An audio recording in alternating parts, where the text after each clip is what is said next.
Hi guys, today I'm going to do my presentation in part 1 of my demonic and spiritual possession.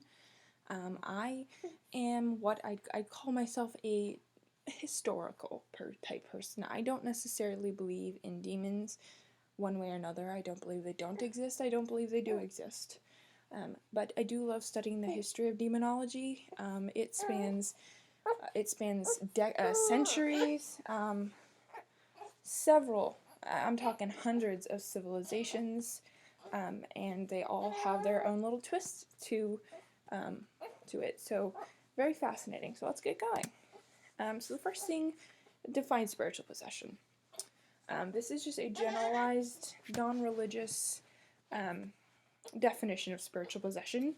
An altered or unusual state of consciousness and associated behaviors, which we'll go into more later, supposedly caused by the control of the human body by spirits, ghosts, demons, or gods.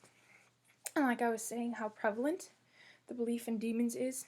In a 1969 study, they found 361 out of 488 established societies, which is roughly about 70%, believe in some degree of spiritual possession. First one we're going to talk about here is Abrahamic traditions and spiritual possessions, and that just means Christianity and Catholicism. So it has been a very long-held belief, very consistent belief that possession derives from the devil, or Satan, and his lesser beings, his wingmen, if you want to call them that, fallen angels called demons. They also believe spiritual possession is weaponized. It's used in spiritual warfare to harm people, physically or psychologically. There are tons, and I mean tons, of biblical references to spiritual possession, not just in the Old Testament. We do have 2 Old Testament references there, Leviticus 20:27 and 1 Kings 22, but also in the New Testament, Jesus drives out demons several times. Some of his disciples drive out demons. And while the majority of Christians believe it is involuntary, it is also a belief of the church that someone can be a conduit or voluntary demonic possession. For example, Judas Iscariot willfully came under the influence of the devil to betray Jesus. It is also indicated in the Bible and popular Christian beliefs that demon possession can occur in animals. Let's talk about the Catholic Church specifically. The Catholic Church is different in the sense they not only rely on the Bible, in fact, arguably, they rely more on doctrine. And some of these doctrines very specifically spell out what angels are, what demons are, and what constitutes demonic possession. Angels are defined as non-corporeal, meaning non-human. They don't have a body. Spiritual beings with intelligence and will. Fallen angels or demons have the ability to demonically possess individuals without their knowledge or consent, which in the eyes of the church, if it is an actual demon possession, involuntary, it leaves them morally blameless for any actions, any blasphemy, anything that they did while under the influence of a demon. So going along with this, they are very specific about what constitutes satanic and demonic activity. In fact, they came up with six different forms of what they call extraordinary demonic or satanic activity. First is the most obvious, possession, in which Satan takes over the human's body without their consent. This is usually due to increased susceptibility to Satan's presence. So people that don't go to Mass, people that don't partake in the sacrament or go to confessional, children, people that are sick, anyone that is deemed to be easier to lead astray, according to the church, are bigger targets for demonic activity. Even possession of conduits or residence in a demonic place, which we'll look at the history of inhabited residences, like haunted houses, or even, obviously, the attempt to summon or invoke a demon. Second is obsession, which can include, sudden attacks of irrationally obsessive thoughts, which can culminate in suicidal ideation. This contributes to Catholic belief that suicide is a sin. It is not part of human nature to want to take our own lives. Murder is also considered a sign of satanic activity, because humans were, according to them, obviously designed in the image of God, and God doesn't go around murdering people or killing himself.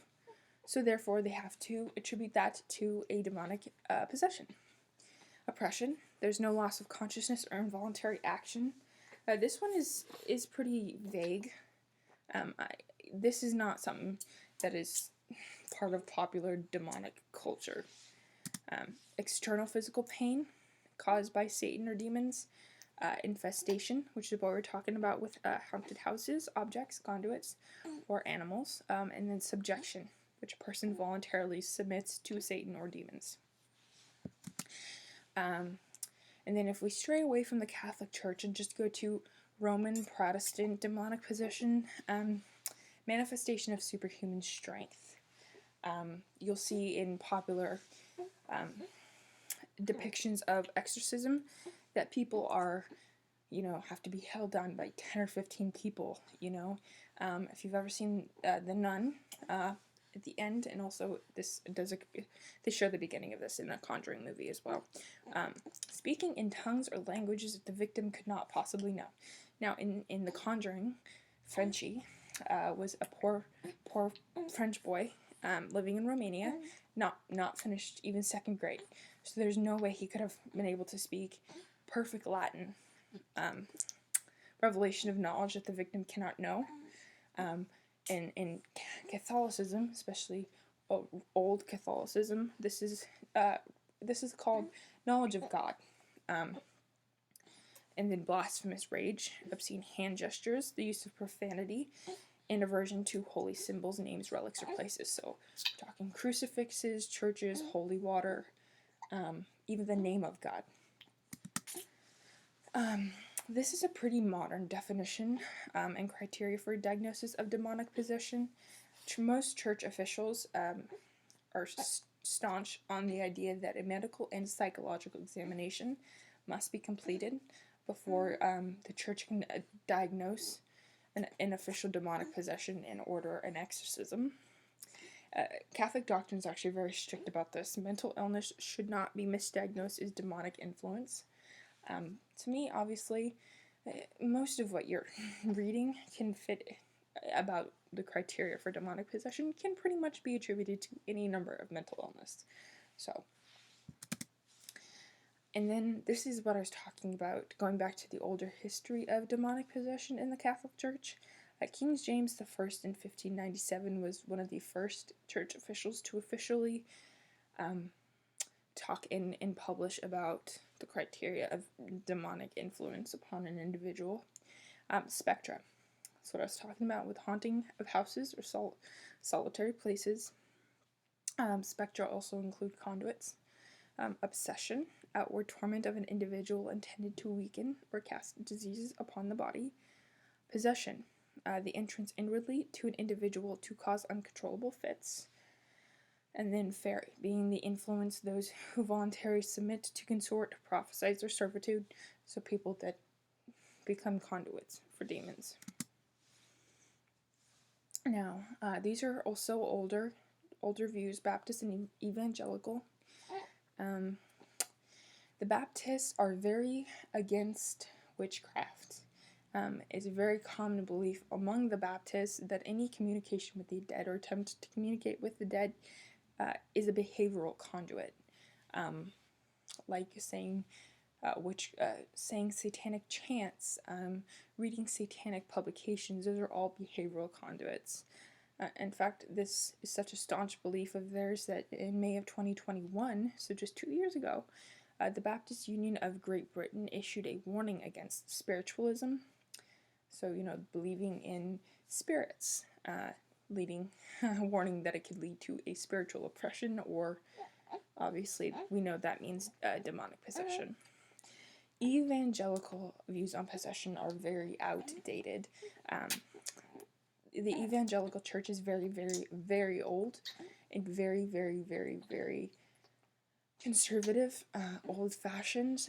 They believe demonic possession can be characterized by homosexuality, use of pornography, any addictions, and alcoholism. Evangelicals are very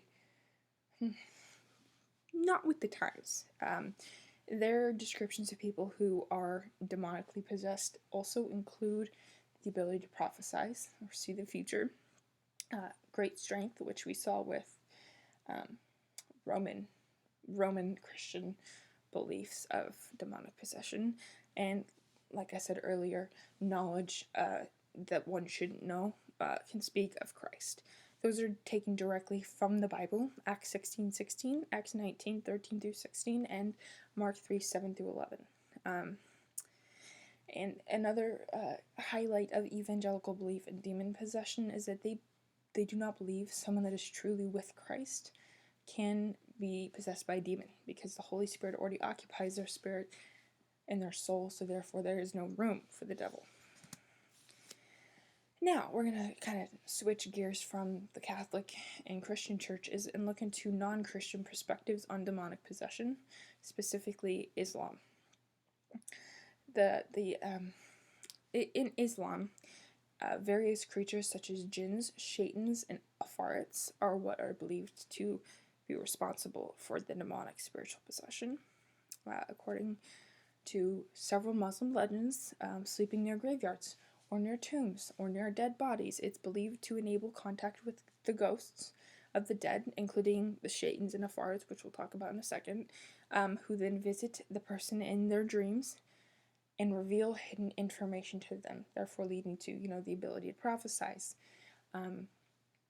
speaking in tongues, knowing things that they couldn't possibly know.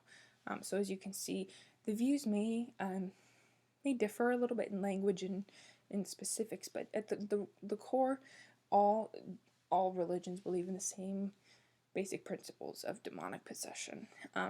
But for the Muslims, they believe possession by a vengeful ghost called an afarit will grant this person supernatural powers, while simultaneously driving that person insane and leading to suicide. And unlike afarits, jinns are more humanoid in shape. They are non-corporeal, they don't have bodies. Their bodies are composed of fire and air, and they can physically enter a human's body. Afarits do not possess. They just inhibit someone's dreams and reveal information to them. And so, unlike afarits, jinns are not always malevolent. Sometimes they just possess people because they've fallen in love with them or because they want to use them for other reasons. Then there's their shaitans. Unlike jinns, shaitans are always evil. They're inherently evil. They were created basically to tempt humans into sin. And this is the belief that the human desire to sin does not come from our hearts. It comes from these shaitans who whisper devilish whispers from outside of us, affecting our soul rather than our body. Now we'll shift from Islam to Judaism. Judaism mirrors evangelical beliefs considerably. They believe demonic possession was the result of frequent magic usage. It was specifically outlawed in the Hebrew Bible. Happened anyway, very prevalent. It's one of the only religions to actually describe exorcisms and how to practice them, and that is found in the book of Tobias. The ironic thing about Judaism is there's a lot of mystics. What are mystics? Basically glorified witches. They're spiritual advisors, basically. And so one specific mystic wrote about what is called a transmigration of souls, in which he created this idea of a dyebook, or a soul that has inhabited a person until it has accomplished its task or atoned for its sins. So in Judaism, they don't believe in purgatory. You either go to heaven, hell, or you come back to earth and try it again. So if you weren't deemed bad enough to go to hell, you weren't deemed good enough to go to heaven, you don't just, wander aimlessly for all of eternity. You come back to earth in the form of a spirit, inhabit a person, and try and live your life better. So, not exactly reincarnation, but kind of. But a Baal Shem could expel a harmful Daibuk through exorcism.